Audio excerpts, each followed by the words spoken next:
Oh, Jake, you're on the air. Hi, Dr. Ellis, can you hear me? Yes, sir. Okay, thank you so much for taking my call, and thank you for all your work. Yeah, you did for everybody. It's really awesome. Well, you're very thank you. I have two questions. I have my sister that have a skin condition, and I want to know if you can help her. Okay, what's the name of the skin condition? It was she have a rash all over her hand, but my first question was, is that because I listened to your radio so many times, and you always talk about gluten that cause, gluten intolerance. Is there a name? Yeah, is there a name for this rash on her hand? It's just eczema, and I want to know what is it that gluten have something to do with the skin condition? And okay. Why is that? Let me ask you a couple of questions really quickly here, so we can get all this in because there's only a few moments left. And there's issues. You may have to call on your second question tomorrow.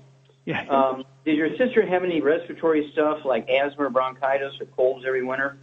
No, she doesn't have any of that. Okay. Did she ever complain about bowel problems like constipation or diarrhea, or irritable bowel syndrome, or colitis?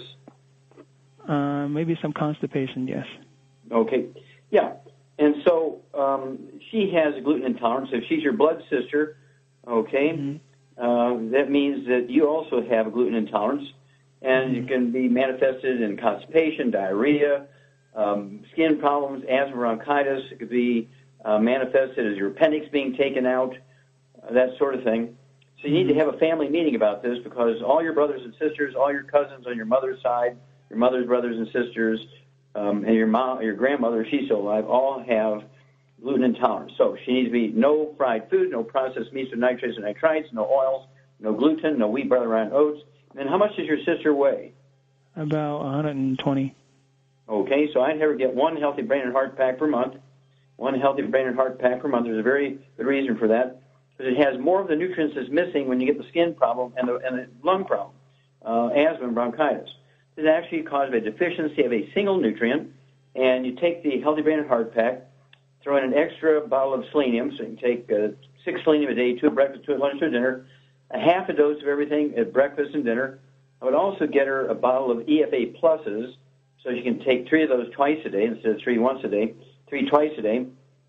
And then, gluten-free, that includes the dog, the cat, the bird, the fish, roommate, spouse, mother-in-law, renters, kids, grandma, anybody in the household who is eating gluten is going to cross-contaminate her. And so she has to be totally drop-dead gluten-free. All her friends do, all her relatives, because of cross-contamination in the laundry, the food preparation surfaces, the couches where they watch TV, the beds they sleep in together, all that kind of stuff has got to be cleaned up, and then she see results very quickly. Sometimes significant results as quickly as 2 weeks. Certainly within 2 months, she's going to see really, really wonderful results, but she's got to be gluten-free, drop-dead gluten-free, no wheat, barley, rye, or oats in any way, shape, or form. It's hidden everywhere. And anybody who has the symptoms, either direct or indirect symptoms of gluten intolerance, really should have a family meeting with everybody so everybody knows how important this is. And they all need to listen to a CD called Serial Killers, C-E-R-I-A-L. It's a contraction of the 2 cereal words. One cereal you eat for breakfast, and the other cereal is killers is somebody who kills people on a regular basis in the same fashion. And so we contracted those 2 words. And this is very easily to deal with. I've seen asthma go away in 2 weeks. I've seen dermatitis, eczema, and psoriasis go away in 2 weeks. And it has nothing to do with autoimmune. It's certainly nothing genetic, even though it appears familial. That's because everybody's eating the same foods. Everybody's taught to cook the same way by grandma. And grandma has it. She passes it on to her children.